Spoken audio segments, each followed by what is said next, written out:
I'm Melanie Deardorff. I'm a marketing consultant in the Phoenix area. And a couple things you might not know about me is I love free things, and I also love data. And that I say I love data, even though probably since seventh grade, I felt like math was not my strong suit. But those two attributes, like free things and also love data, that I think is one of the reasons why I like Google My Business, or also known as Google Business Listings, and that's what I'll be talking about today.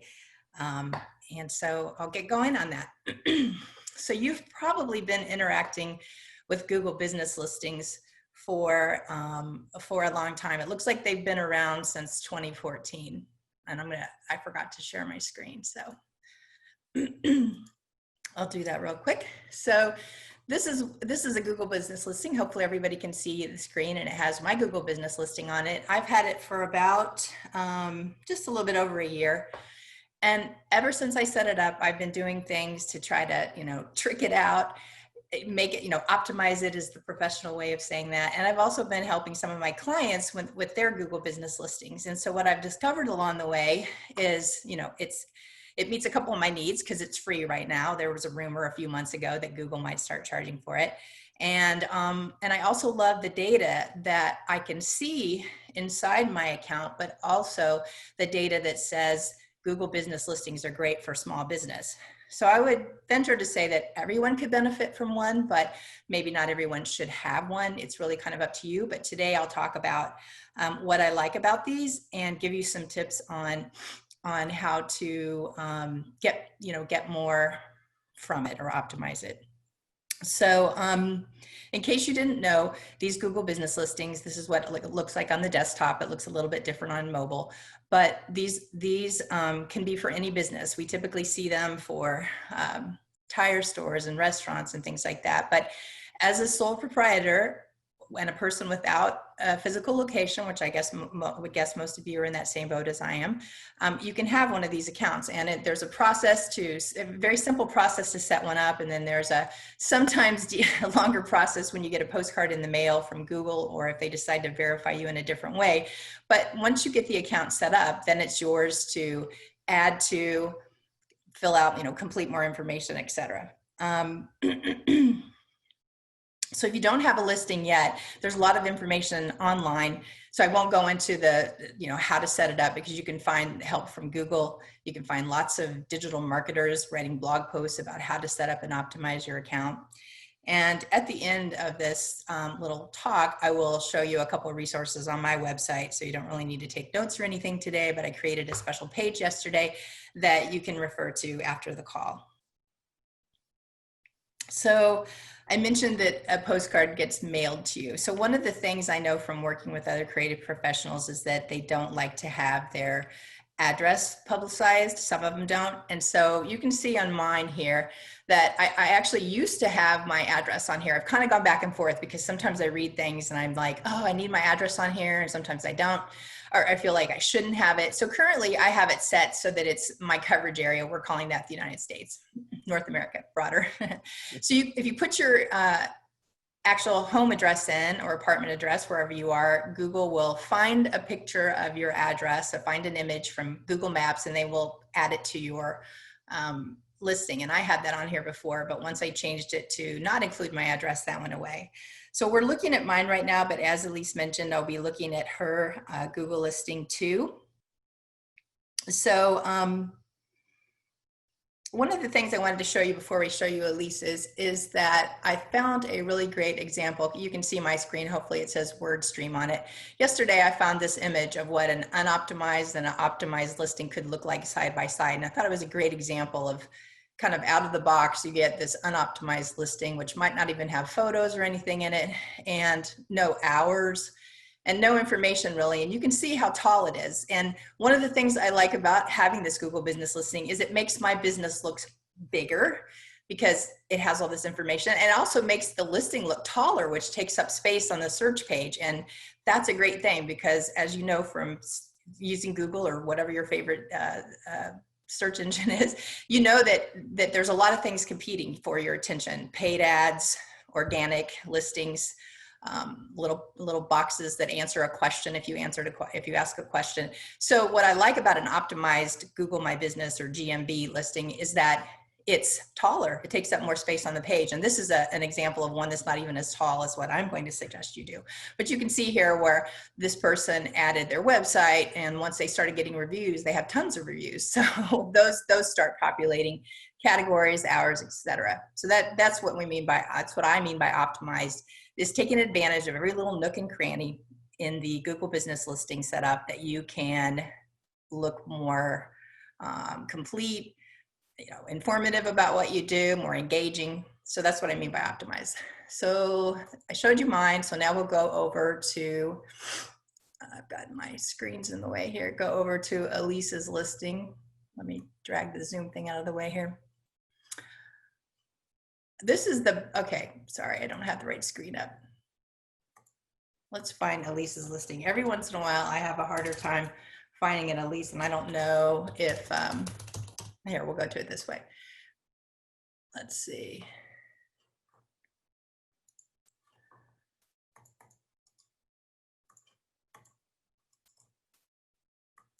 Okay. So when I started talking with Elise last year about, this is the map view, sorry. When I started talking with Elise last year about Google My Business, she knew I was kind of excited about the whole thing. And I said, hey, yours is out there, but it still says New Jersey, and that's not where you are. You need to update it. And so long story shorter, both of us tried to work with Google to get her listing updated, but then all of a sudden it froze her listing. So we just kind of stopped talking about it for a while, except maybe till recently when we were talking about it again. So Elise was able to get Google's attention, and she actually had a second Google Business Listing set up. And this, normally the map doesn't show here, but I pulled up the view that has the map as well. But as you can see here over on the left, this is what Elise's business looks like on Google. So this is her Google Business Listing. And we're going to look behind the scenes at some of the things that are in here and a couple of things that I set up recently to show you how to take Elise's listing to the next level kind of a thing. So here we are over in the admin portion of the Google Business Listing. And once you get an account, you'll be able to log into this and see this. So the key sections that I'm going to talk about today are the first few here: home, posts, info, insights, review, photos, products.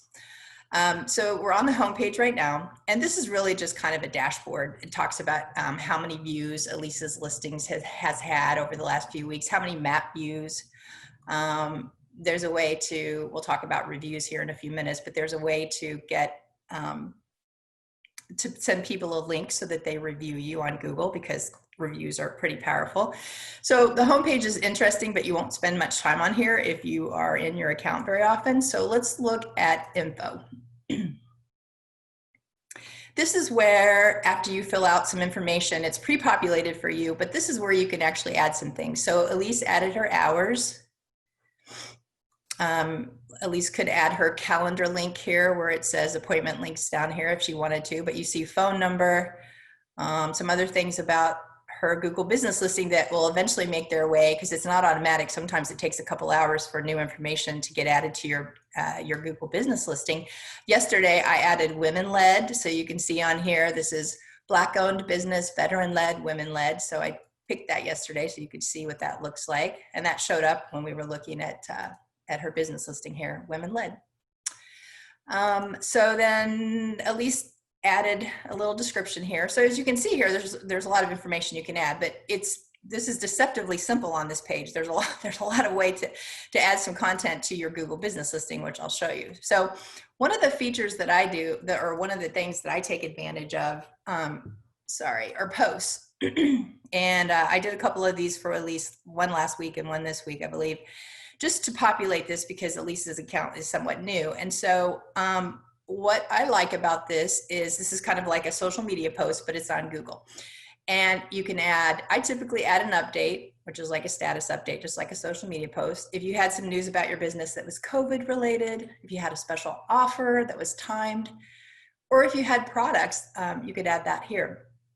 And so what I typically do for myself and for my clients is, like, every Monday or Tuesday, I'll go into all the, there's only like 5, but go into the 5 different Google business accounts that I take care of. And I will add some sort of an update.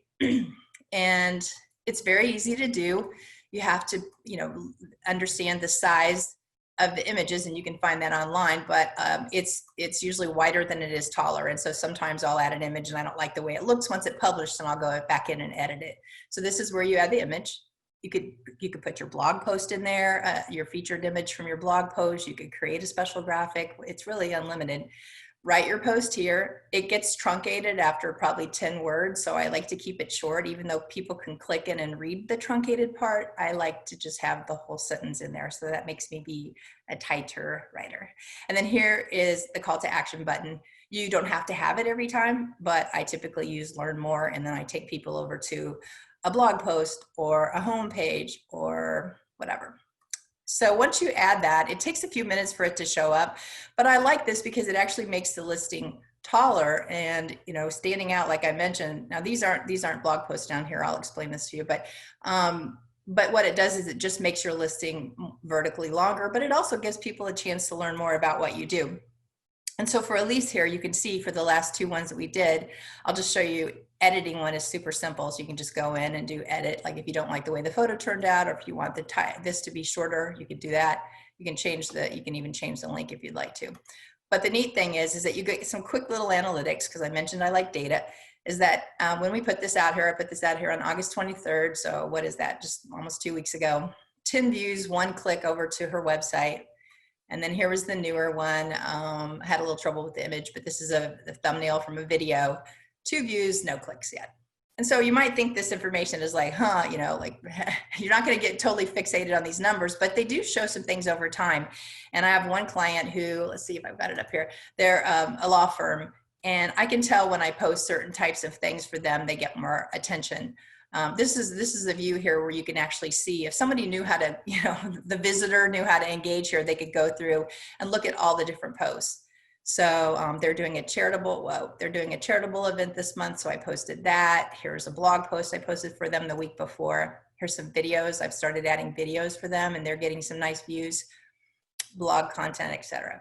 So Google does not like to keep these out here more than a week. So once you have an account, they will email you. Your post is about ready to expire. And then once the post does expire, this little panel gets shorter and goes away. But once you add a new post, it pops back up again and you can see the history. So that's posts. Just kind of think of them as social media updates. It makes your business, your physical listing taller, and it also is a good way to help people know what you would like to promote or talk about. Okay, so that was that. Photos. So Google you can upload certain things to your Google business listing, like your logo and any images that you want, but Google will also go and kind of scrape some of the images off the web. So we noticed that with Elise's when she and I were first talking about this, is that Google picked up this pick a niche image and the 2020 simplest marketing planner and a photo of Elise's physical address. Look at the pretty street she lives on.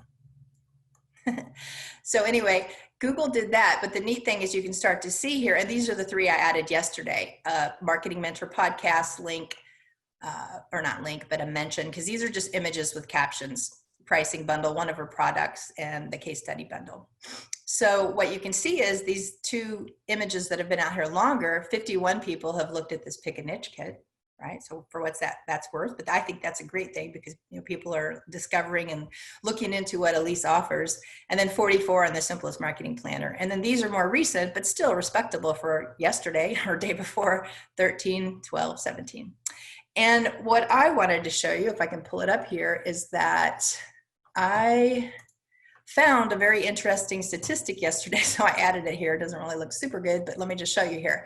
We're talking about, this is about the power of images on your Google business listing. So according to Search Engine Land, businesses with more than 100 images get 520% more calls. And those with more than 100 images get 1,065% more website clicks. So I've made it my mission, Elise knows this, I've made it my mission to load up my Google business listing with 100 images of my blog posts and everything else I can think of.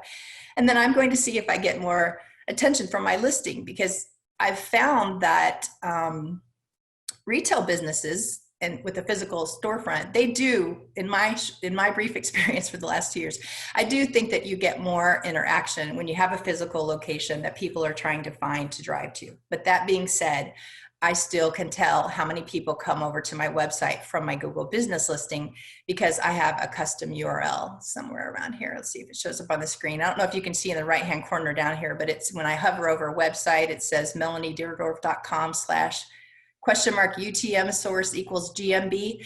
That was a custom URL that I set up so that when I go into Google Analytics, I can see how many people come over from my website or from this listing. So that's the data nerd side of me getting excited about stuff like that. So let's go back over to the dashboard here. We talked about photos. You can add them. I tried adding your logo yesterday, Elise, and it was saying it was too small, so I probably need to get another one from you for you. But right now, Google says that it doesn't have an official logo, so for you.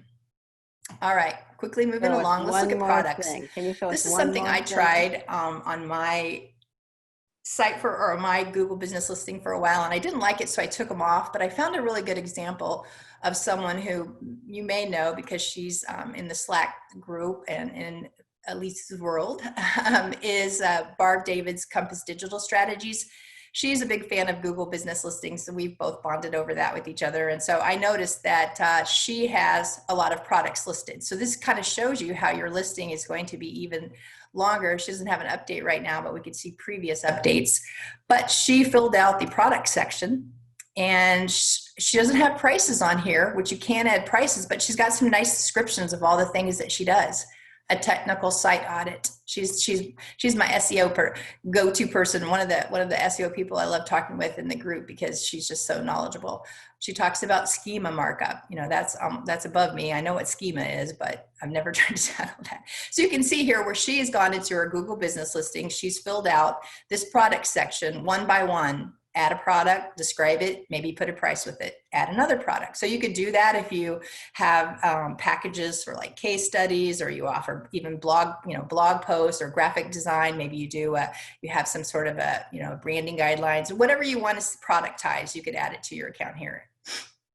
So that's a quick look at products. Let's look at reviews. With Elise's account being new, there's no reviews here yet, but so there's a couple of ways that, getting reviews are great to have on your business listing because a lot of people make decisions based on what they see here. If it's a restaurant or again, a tire store, you might want to look and see, oh, this one only has 2 stars altogether, or this one, or this attorney, they have a small number of reviews right now, but I've been working with them to send people directly to the page where a person can do a Google review because there's a lot of attorneys to choose from. And so when you have someone that has 16 Google reviews, and they're all 5 stars, you might be more inclined to pick them versus someone who has no stars. So if you have a Google business account, you might want to, take advantage of that. And excuse me. And so Melanie, the last thing I think I want to show you here. We have a couple more minutes. Just one more thing, because I'm sure people are going to have questions, and then we need to do the networking. The other place I wanted to show you was called Insights, and this is just a little dashboard. I can see a different view since I have access to Elise's account, but I think this is the view you would get if this is your own personal account. And I kind of have an agency view where I can look at a bunch of things.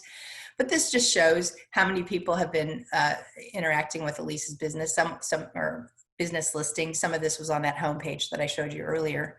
But you can see other things like days of the week, total views, how many people found the listing on search or on maps. How many people went over to the website, things like that. So that's kind of it in a nutshell. Like with my notes here, I didn't even pay attention to my notes, and I may have sounded like that. But awesome, Melanie. No, it's perfect. It's a lot. It's a lot. Before I take questions, I'll just show you really quick where you can get some more information. This is my website, melaniedeardorf.com.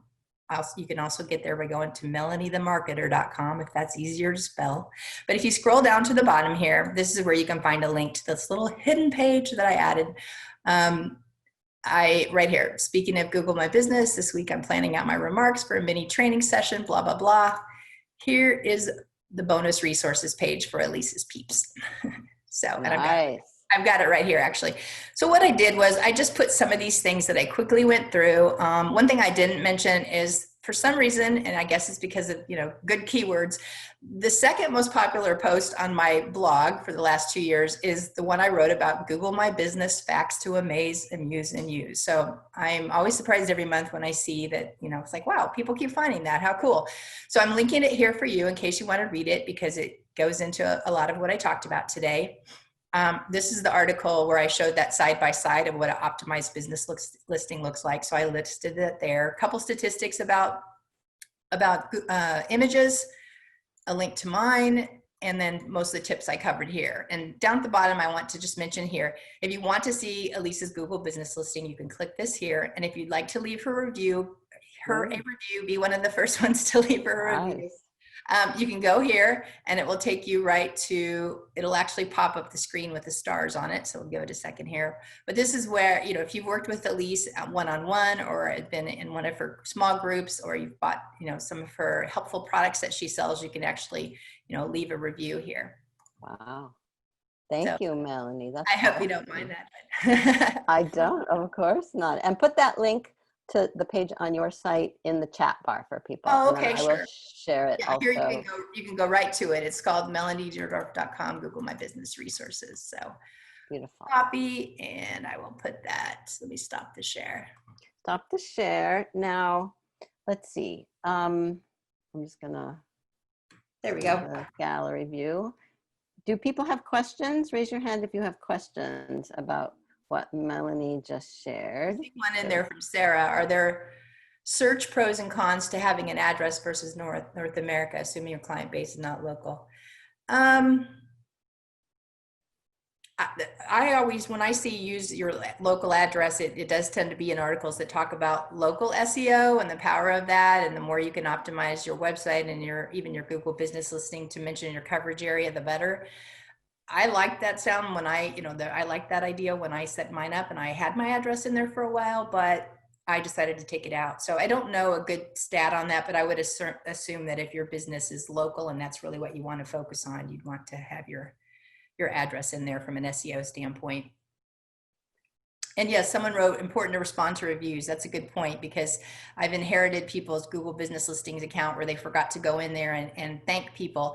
But it is nice to acknowledge, you know, and of course you could get a bad review, you could get a not so great review, and you might want to respond in there as well. But I think most businesses that would get those are high traffic businesses, restaurants with a lot of happy customers and a few unhappy. And so yes, you do, it always is good to respond, and you kind of run the chance of people you know, leaving an honest review. That could be anything, right? So, and I've heard actually, I've heard that it's actually a good thing to have a not so shining, right? It makes it seem more authentic, more real, more honest, as long as it's not saying, you know, don't ever talk to these people or don't ever go to them. But I think it's not so bad, actually.